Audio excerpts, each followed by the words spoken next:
हमारो धन राधा कृष्ण राधा कृष्ण राधा, हमारो धन राधा कृष्ण राधा कृष्ण राधा, हमारो धन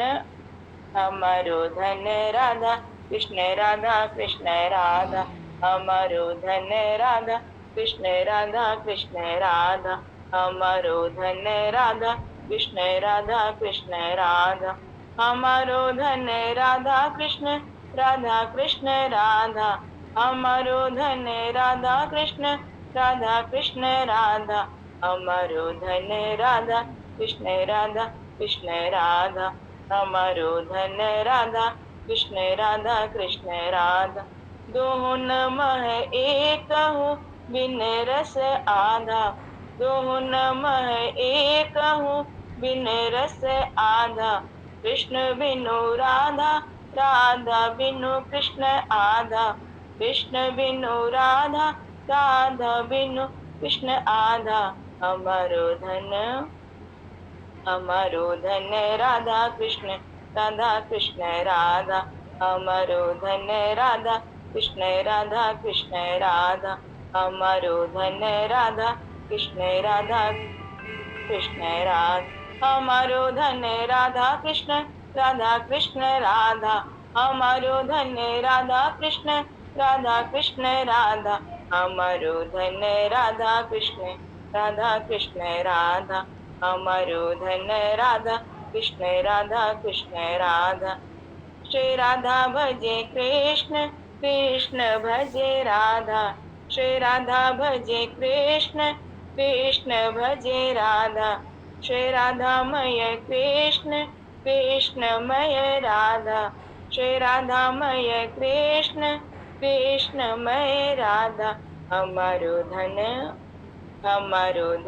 राधा कृष्ण राधा, हमारो धन राधा कृष्ण राधा, हमारो धन राधा कृष्ण राधा, हमारो धन राधा कृष्ण राधा, हमारो धन राधा कृष्ण राधा, हमारो धन राधा कृष्ण राधा, हमारो धन राधा कृष्ण राधा, वृंदावन बिहारी लाल की जय, श्री राधा वल्लभ लाल की जय, जय जय श्री राधे, जय जय श्री राधे।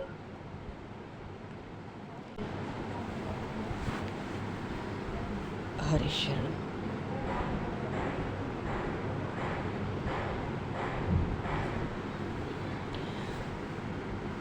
अनंत कोटि ब्रह्मांड नायक सर्वेश्वर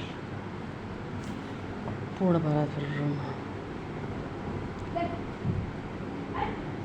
असंख्य कल्याण गुणगण निलय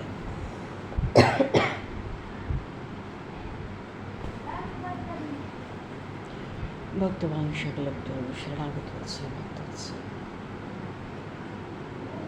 दीन बंधु दया सिंधु भगवान श्री सीताराम जी महाराज की असीम कृपा करुणा से श्री हनुमान जी महाराज की परम पावन भावमय से महापुरुषों की भावमय उपस्थिति एवं आप सभी श्रद्धालु भक्त वैष्णवों के मंगल से मानव जीवन का सर्वोत्कृष्ट भगवत स्मरण का आनंद हम सभी श्री कार्तिक मास महोत्सव के माध्यम से प्राप्त करें। सर्वप्रथम आप सभी भक्त श्री शरणों भगवत भाव से सादर नमन। आप सभी को यथा योगी जय सिया राम, जय जय श्री राधे, हरि शरण, जय श्री जय सिया राम, जय जय श्री राधे, हरि शरणम, प्रणाम। जय सिया राम, जय जय श्री राधे, जय जय श्री राधे, जय जय श्री राधे, जय सिया राम, जय जय सिया राम।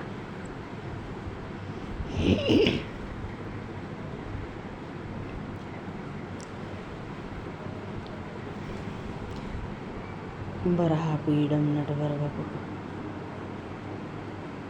कर्णियो कर्णकारं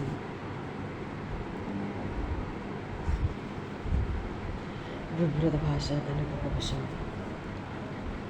वैजयन्तीं च मालां रन्ध्रानुदर्शतया पूर्वेण गोपवृन्दैः वृन्दारण्यं स्वपदरमणं प्राविशद गीतकीर्तिः।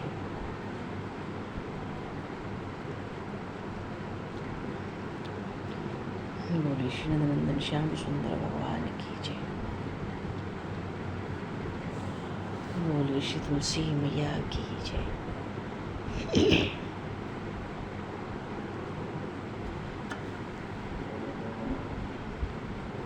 श्री कार्तिक मास महोत्सव में विशेष रूप से श्री तुलसी मैया का आश्रय, श्री भागवत भगवान का आश्रय वैष्णव मात्र के लिए अनिवार्य कहा गया है।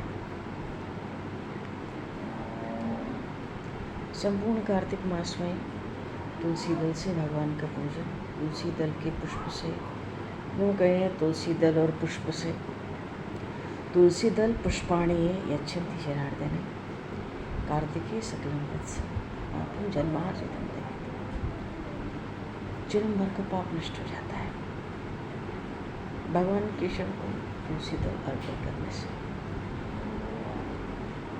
ये तो भगवान का तुलसी जी से अर्चन हो, और जो तुलसी जी का अर्चन है वो नवदा भक्ति के स्वरूप में है। दृष्टा स्पष्टा ध्याता कीर्तिता नाम स्तुता रूपता से चिता नित्य तुलसी पूजिता नित्य।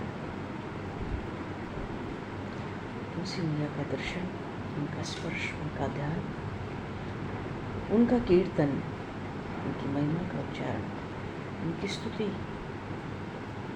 उनका रोपण, उनका सिंचन, नित्य पूजन और प्रणाम, 9 प्रकार की तुलसी जी में जो भक्ति करते हैं। जगत पिता ब्रह्मा जी कहते हैं कि हे नारद, ऐसे मनुष्य हजारों करोड़ों युगों तक अपने पुण्य का विस्तार करते हैं। श्री वृंदा देवी भगवान के गोलोक धाम में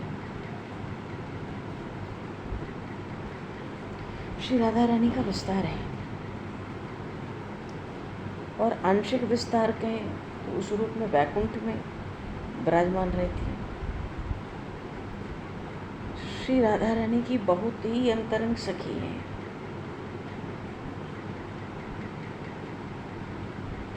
भगवान श्री कृष्ण तो स्वयं अपना विस्तार नारायण रूप से करके श्री तुलसी जी से शालिग्राम स्वरूप में विवाह करते हैं। मानो ऐसी वृंदा देवी, ऐसी तुलसी माता भगवान की लीला शक्ति की मूर्तिमान स्वरूप है, जो विशेष रूप से भगवान श्री कृष्ण की सारी दिव्य ब्रज लीलाओं की व्यवस्था करती है।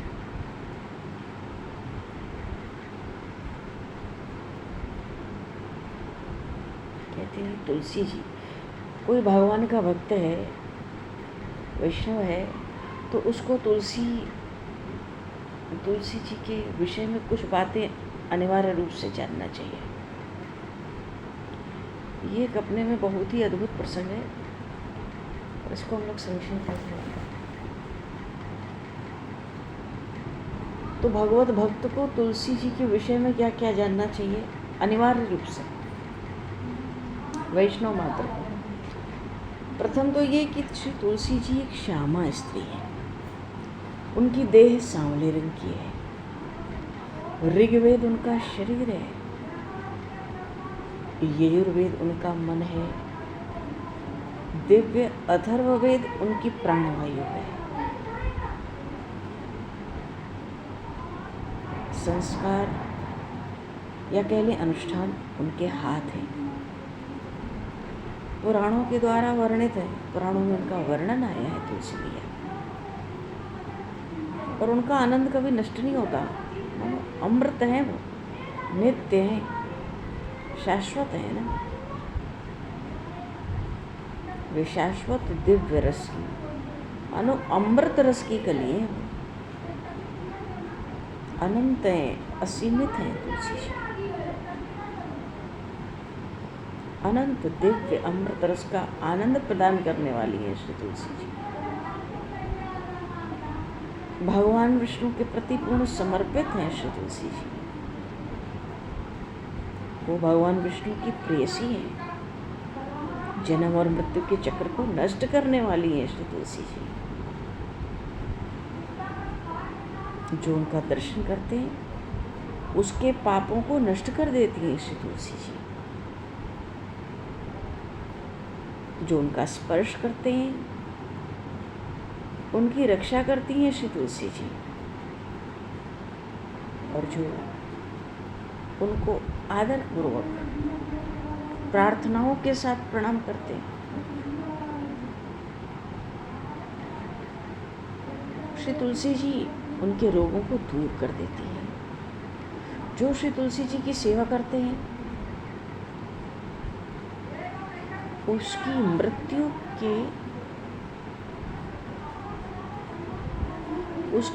मृत्यु को बहुत क्षीण और अशक्त बना देती है। काल का प्रभाव बड़ा प्रबल है।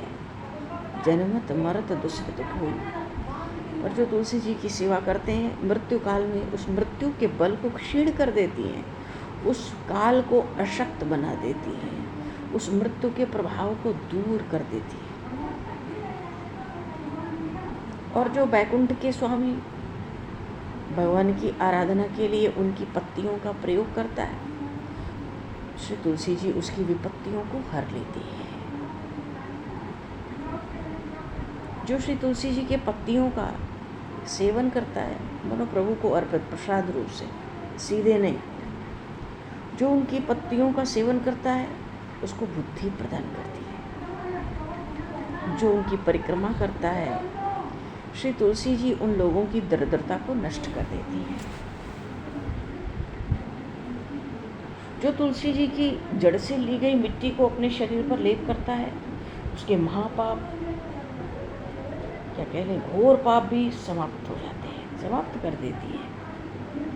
और जो श्री तुलसी जी को सूंघ कर संतुष्ट हो जाए, सूंघने का अर्थ है नरमाल्य। जो भगवान को अर्पित तुलसी है प्रभु के चरणों में, उनको सूंघना, सीधे तुलसी जी को नहीं सूंघना है, विधान ही नहीं, वो तो ठाकुर जी के लिए है। उनका नरमाल्य जो है मंजरी के साथ तुलसी पर, जो उसको सूंघ कर संतुष्ट हो जाता है, श्री तुलसी जी उसके आंतरिक मल, या यूँ कहें कि उसकी आंतरिक अशुद्धि को दूर कर देती है। बोलिए श्री तुलसी मैया की जय। और कार्तिक मास तो समर्पित है श्री तुलसी मैया की सेवा पूजा।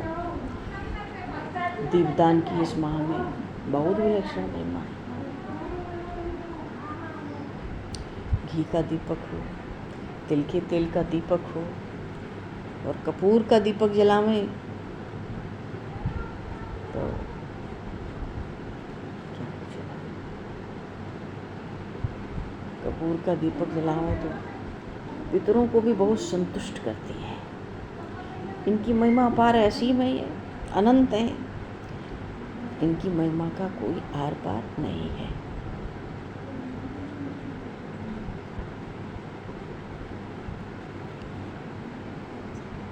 बोली श्री तुलसी मैया की जय।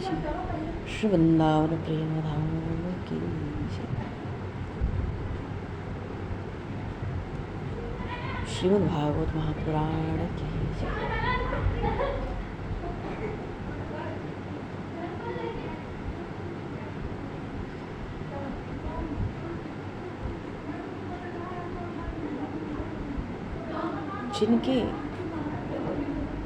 जिन भगवान के श्वास से वेद का निर्माण हुआ, जिन प्रभु के चरणों से पवित्र गंगा निकली,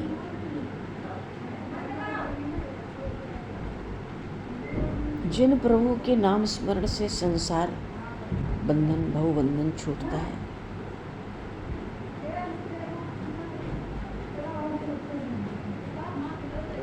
श्रद्धा के साथ जिन प्रभु के लीला चरित्रों का श्रवण करके द्वंद्व का बंधन छूट जाता है। द्वंद्व कहते हैं हानि लाभ, जन्म मृत्यु,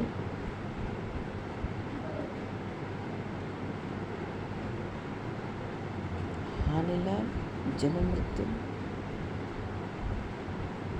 सुख दुख, ये 6 द्वंद्व धर्म हैं।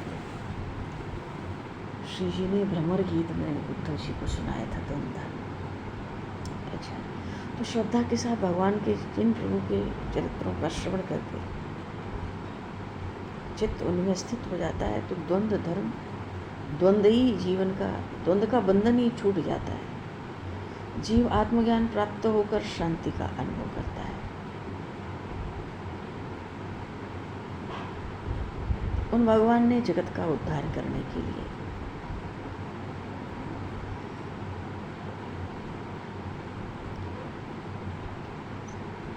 उन भगवान श्री कृष्ण ने उद्धव जी को बहुत सुंदर सुंदर श्रीमद् भागवत महापुराण में उपदेश दिया।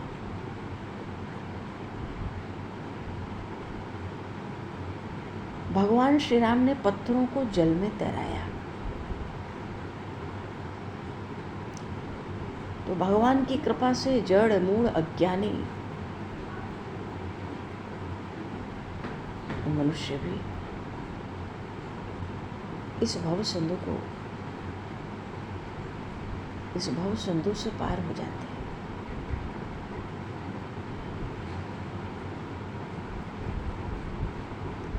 पूर्व प्रसंग में भगवान द्वारिकाधीश श्री नंदनंदन श्याम सुंदर प्रभु उद्धव जी को ये बता रहे थे कि मैंने ज्ञान योग किसके लिए उत्पन्न किया, जो ब्रह्मलोक तक, इस लोक से ब्रह्मलोक तक सभी भोगों से विरक्त हैं, संन्यास लेके कर्म का त्याग करते हैं, उनके लिए ज्ञान योग। पर जो विरक्त नहीं है, कामनाओं में आसक्त हैं, उनके लिए कर्म योग। पर जो बहुत विरक्त नहीं, जो बहुत कामनाओं में आसक्त नहीं, उनके लिए भगवान कहते हैं मेरा भक्ति योग है।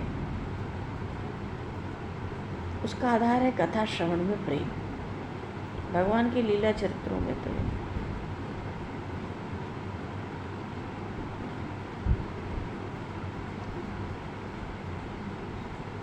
तो जब तक तीव्र विरक्ति उत्पन्न नहीं होती तो जगत में कर्म करना चाहिए, और विरक्ति उत्पन्न हो जाए। वैराग्य का अर्थ होता है अनासक्ति। कोई जंगल में जाके घर छोड़कर साधु होकर वैरागी नहीं हो सकता। कोई गृहस्थ में रह के वैरागी नहीं है, ये नहीं कहा जा सकता। जो भीतर से बिल्कुल अनासक्त है, जिसके भीतर मैं और मेरा को लेकर लेश भी आसक्ति नहीं है, वो पूर्ण वैराग्य है। अनासक्ति, पूर्ण अनासक्ति ही वैराग्य का प्रखर स्वरूप है। वैराग्य की सीमा वहीं तक है, पूर्ण अनासक्ति तक। जब तक तीव्र वैराग्य न हो, भगवान कहते नहीं, तब तक कर्म करना चाहिए।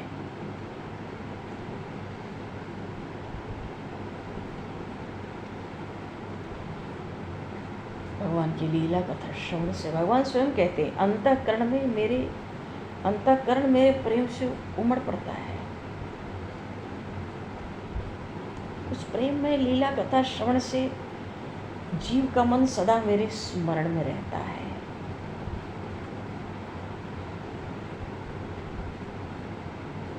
शरीर घर धीरे धीरे वो सब भूल जाता है। फिर एक समय कर्म मार्ग आवश्यक नहीं रहता, होता ही नहीं है कर्म। ऐसी जो प्रेम युक्त भक्ति है भगवान की, फिर तो केवल नित्य कर्म आवश्यक रहता है।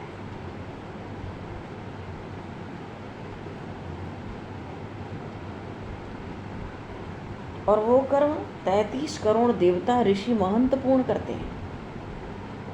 भगवान कहते हैं मेरी कथा श्रवण करने से करोड़ों पाप का क्षय होता है। विधि निषेध कभी नहीं बांधते, ऐसा मेरी कथा का प्रभाव है।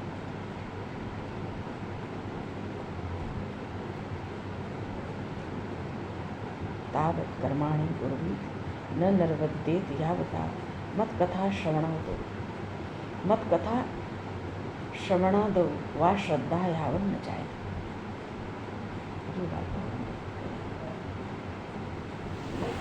अनन्य जो प्रेमी भक्त हैं उनके जो कर्म छूट जाते हैं अतिशय प्रेम के अधीन होकर, उनके शेष कर्म 33 करोड़ देवता ऋषि मुनि महंत पूर्ण करते हैं।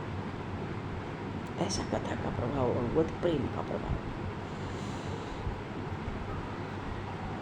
तो गृहस्थ में रहकर भी जो निष्काम होकर स्वधर्म का आचरण करते हैं, नित्य नैमित्तिक कर्म करते हैं, मुझे अर्पित कर देते हैं, उनको धीरे धीरे विरक्ति प्राप्त हो जाती है। विरक्ति में सबसे बड़ी बाधा है कामना, विषय भोग के प्रति अनुराग, आसक्ति। अनुराग तो नहीं कह सकते, आसक्ति, क्योंकि जिसका अस्तित्व ही नहीं है, जो मिथ्या है, उसको अनुराग कहना तो उचित, बहुत अनुचित हो जाएगा। आसक्ति विषय में, शरीर, संसार में, शरीर से संबंधित वस्तु, संसार के विषय भोग, इस सब में अनासक्ति, क्योंकि सब मिथ्या है।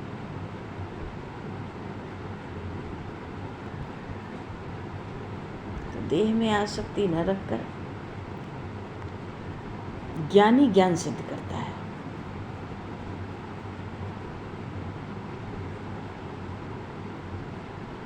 और ज्ञान की प्राप्ति में भक्ति की तरह दूसरा कोई श्रेष्ठ साधन नहीं है।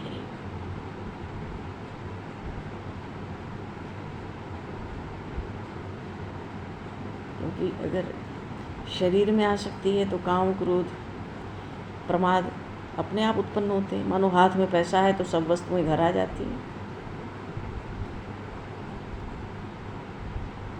भक्ति, भगवान कहते हैं भक्ति मेरी सिद्ध हो जाए तो मुक्तियां दासी होकर रहती हैं। और भक्ति करने में मेरे भक्त को विघ्न न पड़े, इसलिए मैं हाथ में सुदर्शन चक्र लेकर अपने भक्त की रक्षा करता हूँ।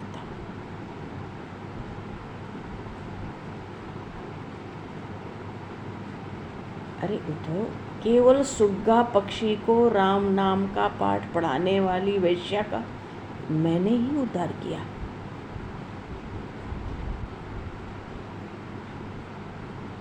इसलिए हे उद्धव, नरदेह प्राप्त करके जो मेरी भक्ति करता है वो धन्य है। मनोभाव से जो मेरी भक्ति करते हैं मैं उनका उद्धार करता हूँ।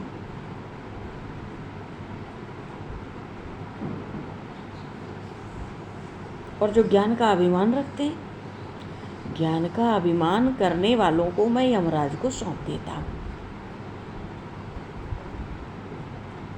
पर ऐसा भी मैं, उद्धव जी चौंक के देखे होंगे जरूर, प्रभु को यमराज को सौंप देता हूँ। तो यमराज को सौंपने का भाव प्रभु का ये है कि यमराज को इसलिए सौंपता हूँ कि इसका अभिमान वहाँ जाके दूर हो जाए।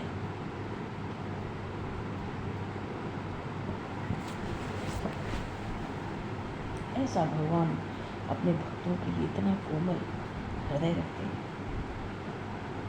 इसलिए प्रभु कहते हैं कि भाई एतत् विद्वान पुरा मृत्योर भवाय घटेत सब, सावधान होकर परमार्थ का साधन करना चाहिए। और इस परमार्थ को साधने का गुप्त रहस्य तुमसे कहता हूँ।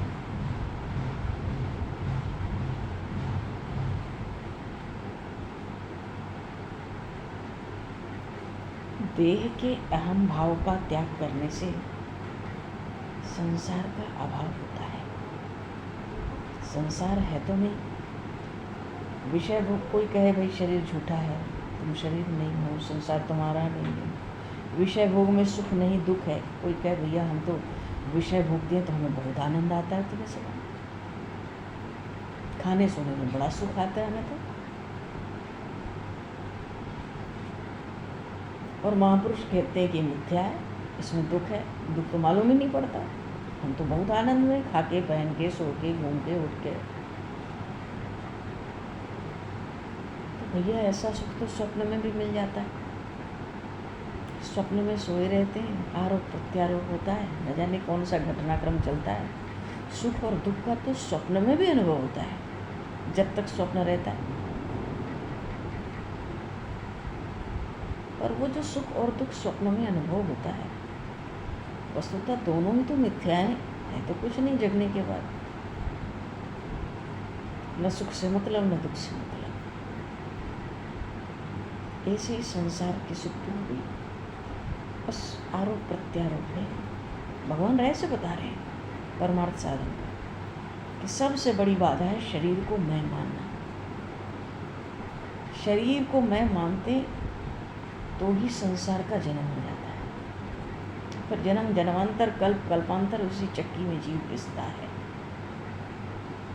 मेरी प्राप्ति जीव को आज तक इसीलिए नहीं हुई क्योंकि उसने शरीर को मैं माना। जो शरीर को नहीं मानता मैं, तो संसार जानता ही नहीं संसार में रहकर, क्योंकि संसार से संबंध हमारा शरीर से होता है, शरीर के माध्यम से, हमारे नाम और रूप से होता है। अगर हम पे नाम और रूप न हो तो किसका किससे संबंध है।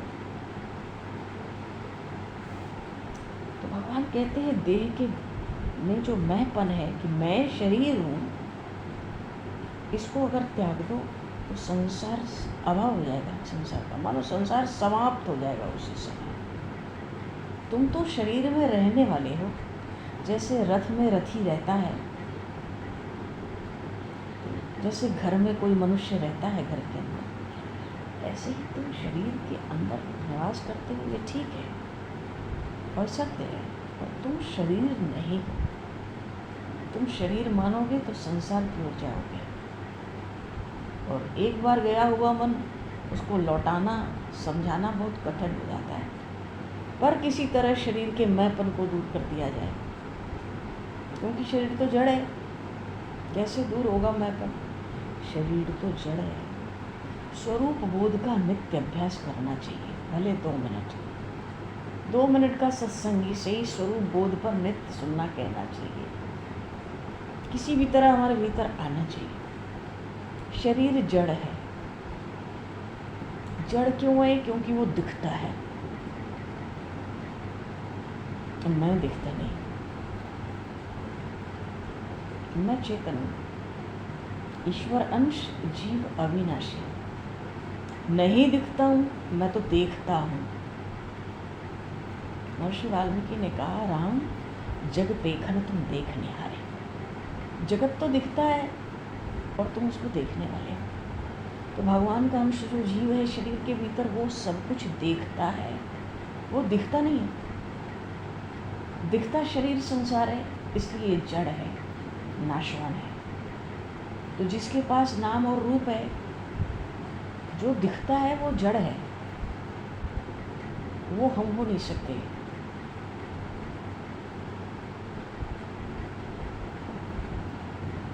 तो शरीर जड़ है तो इतना चलता फिरता डोलता खाता हंसता बोलता रोता गाता कैसे दिखता है? क्यों दिखता है? तभी तो हमें लगता है कि हम शरीर हैं। भगवत गीता में भगवान ने इतना सुंदर व्याख्यान किया है।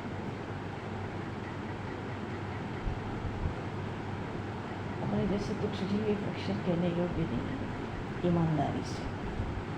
तो प्रभु ने इतना सुंदर व्याख्यान किया है, न जाने क्या क्या है, सुंदर सुंदर उपमाएं, कितना कुछ। शरीर जड़ है, फिर भी हंसता बोलता खेलता डोलता सुख दुख का अनुभव करता, क्योंकि उसके भीतर चेतन का अंश है। उस चेतन के अंश के कारण शरीर सक्रिय रहता है, मालूम पड़ता है। अगर वो चेतन ना हो तो यही शरीर रहेगा, यही नाम और यही रूप रहेगा, तो वो बिल्कुल जड़ मालूम पड़ जाएगा, दिख जाएगा।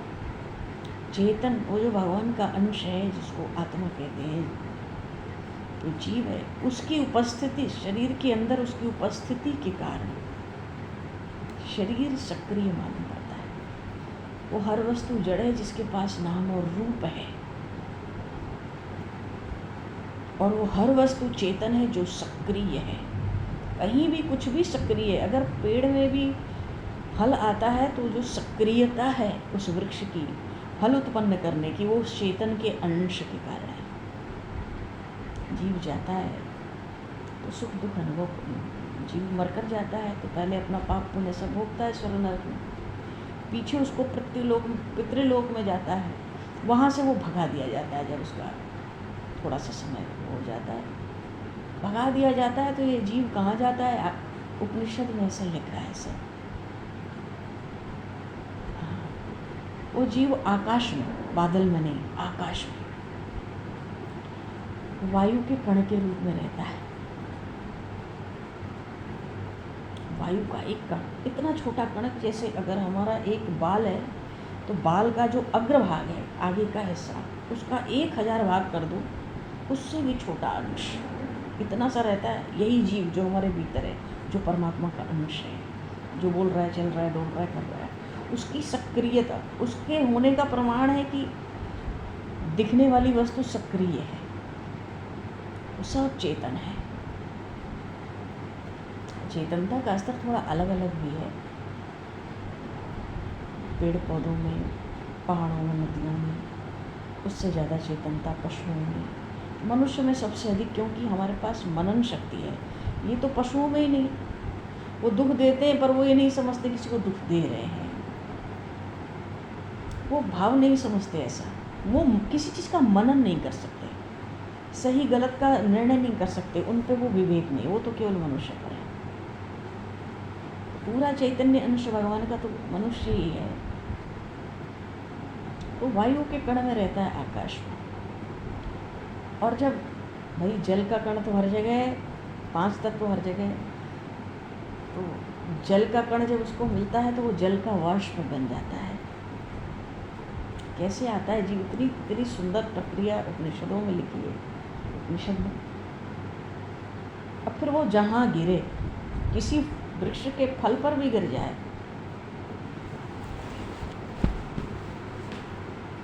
शरीर में जैसे सप्त धातु होती है, शरीर में जीव का प्रवेश भी हो जाए, हर धातु में 5 दिन रहता है जीव। रस, रक्त, मज्जा, मेदा, अस्थि,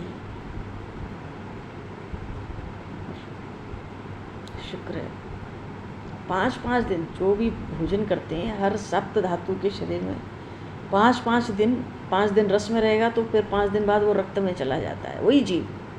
फिर 5 दिन रक्त में रहने के बाद वो फिर मांस में चला जाता है 5 दिन, उसके बाद वो मज्जा में चला जाता है 5 दिन, फिर वो हड्डियों में चला जाता है 5। कैसे कैसे शुक्र तक प्रवेश करता है, कैसे कैसे वो जीव गर्भ में स्थापित होता है। और गर्भ से पहले वो जीव नहीं कहलाता है, माँ के गर्भ में आने से पहले वो जीव नहीं कहलाता है, क्योंकि शरीर का निर्माण उसके वहीं होता है। तो शरीर अपना नहीं है, ये तो माँ के गर्भ में मिला है और शमशान तक रहेगा अधिक से अधिक, उसके बाद नहीं रहेगा। तो शरीर कैसे हो सकते हैं? हम तो अविनाशी, ईश्वर अंश, जीव अविनाशी, और शरीर इतना चेतन है, हंसने बोलने चलने डोलने वाला, वो परमात्मा के अंश से है। एक समाप्त होगा, एक बना रहेगा अपनी सत्ता में। कहाँ से हम लोग कहाँ चले गए? बोलो भक्तवत्सल भगवान की जय।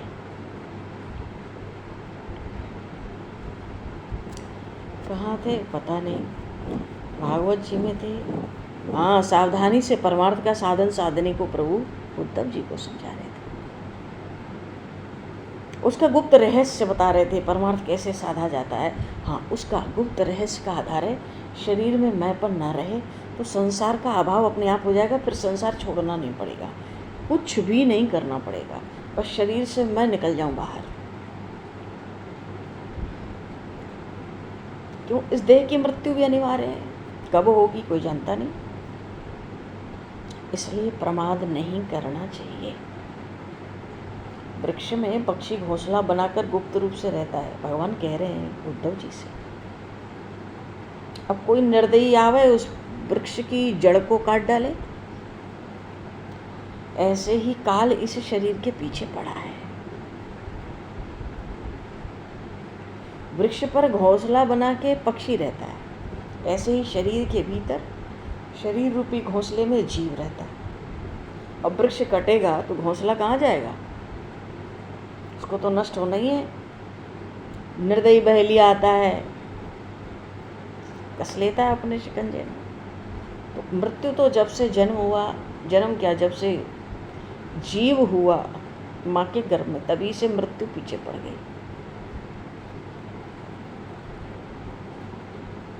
अब वृक्ष को कटता हुआ देखता है पक्षी, पक्षी तो घोंसले में रहता है, पर देखता है वृक्ष कट रहा है।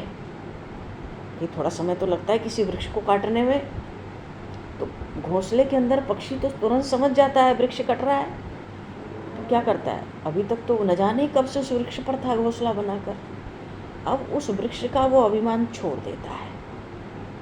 क्यों? अगर इसी पे बने रहेंगे, इसको अपना मानकर दृढ़ता से, तो मरना पड़ेगा। तो वो पक्षी वृक्ष का अभिमान छोड़कर, वो जो, क्यों एक ही जगह कहीं भी रहो तो आसक्ति हो जाती है, हमारा घर है, इसलिए पहले साधु महात्मा किसी वृक्ष के नीचे एक रात से ज़्यादा नहीं रहते थे, आसक्ति नहीं होनी चाहिए स्थान की। तो पक्षी क्या करता है, अभिमान छोड़ो भैया इस वृक्ष का, घोंसले का, उड़ जाओ, आकाश में उड़ जाता है, जान बच जाती है। तो शरीर तो वृक्ष की रूप में है, काल उसको काट रहा है, क्योंकि आयु बढ़ तो नहीं रही है, रुक भी नहीं रही, घटती जा रही है, हम निरंतर मृत्यु की ओर ही बढ़ रहे हैं। इसलिए भगवान उद्धव जी से कहते हैं, अभिमान का त्याग करके कल्याण के मार्ग पर चलना चाहिए, क्योंकि शरीर में जो जीवन स्थित है उसको अनिवार्य रूप से दुख भोगना ही पड़ता है, उसको कष्ट उठाना ही पड़ता है अनिवार्य रूप से, उससे उसकी रक्षा करने वाला कोई नहीं है।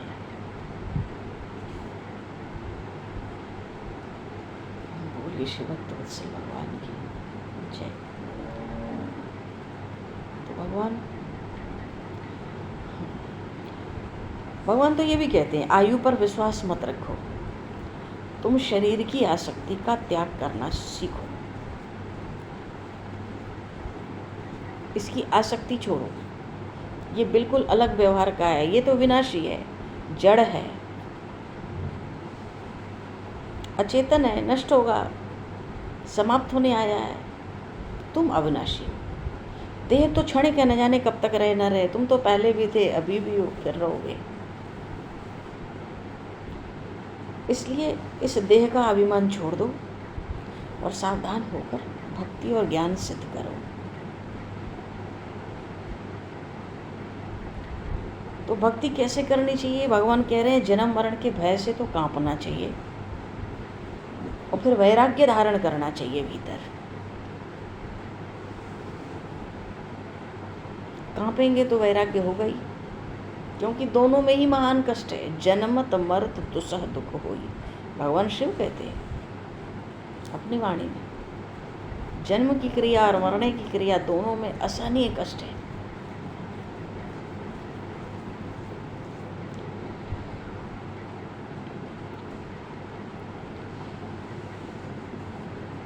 इसलिए सावधान होकर भक्ति करनी चाहिए। और वैसे भी निर्देह माध्यम सुलभम सुदुर्लभम, हाँ, कल अंतिम में ये श्लोक पूर्व प्रसंग में इसी का उच्चारण हुआ था। अभी हम लोग यहाँ आए, निर्देह माध्यम सुलभम सुदुर्लभम, प्लवम सुकल्पम गुरुकर्णधारम, मयानुकूलेन नभ स्वतेरितम पुमान, भवाब्धिम न तरेत स आत्मा।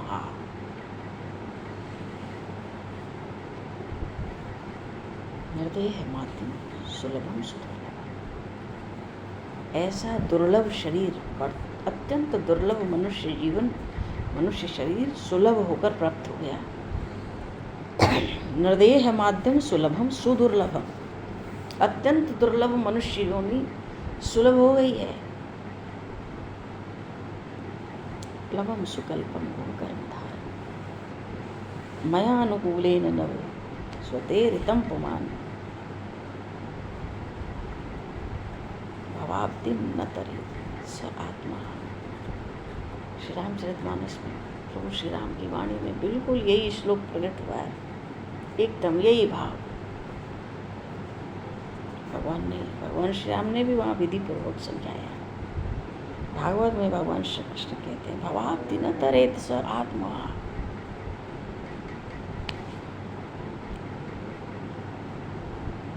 अपने में ये श्लोक इतना पूर्ण है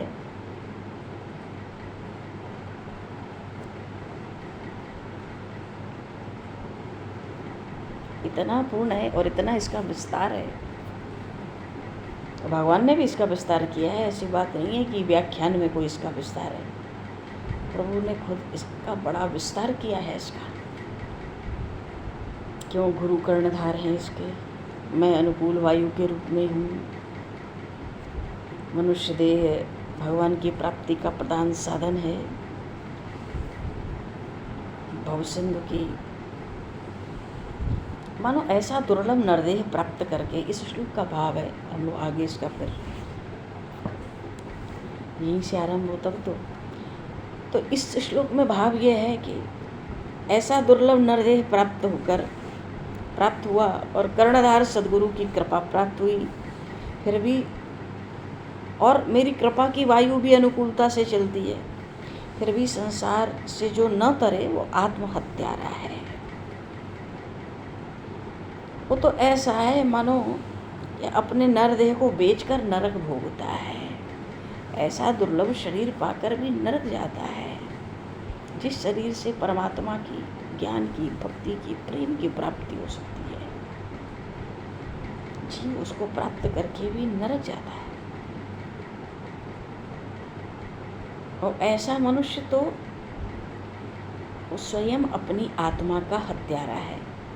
उसका दूसरा कोई शत्रु और अनर्थ करने वाला नहीं है। वो अपना नाश करने के लिए अपने में पर्याप्त है। आत्मा, वो आत्महत्यारा है। ऐसा भगवान द्वारिकाधीश उद्धव जी महाराज को भाव रख रहे हैं। आगे प्रसंग में इस श्लोक का प्रभु चाहेंगे तो स्मरण रहना ही चाहिए। कल भी इसी श्लोक पर समापन हुआ था, विश्राम हुआ था, पर ये थोड़ा पीछे आया। हरी इच्छा बोलिए श्री भक्तवत्सल भगवान की जय, श्रीमद् भागवत महापुराण की जय, सतसी मैया की जय, राम राजा सरकार की जय, श्री नंदन श्याम सुंदर भगवान की जय, श्री गौरी शंकर भगवान की जय, हनुमान जी महाराज की जय, सुचंदन की जय, सदगुरुदेव भगवान की जय। भगवान शिव को दृष्टि करते हुए आज यहीं पर वाणी को विराम और वाक्य पुष्पांजलि प्रभु के श्री चरणों में सादर समर्पण।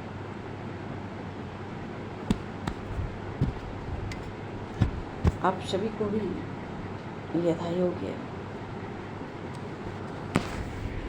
जय श्री राम, जय जय श्री राधे, हरि शरण।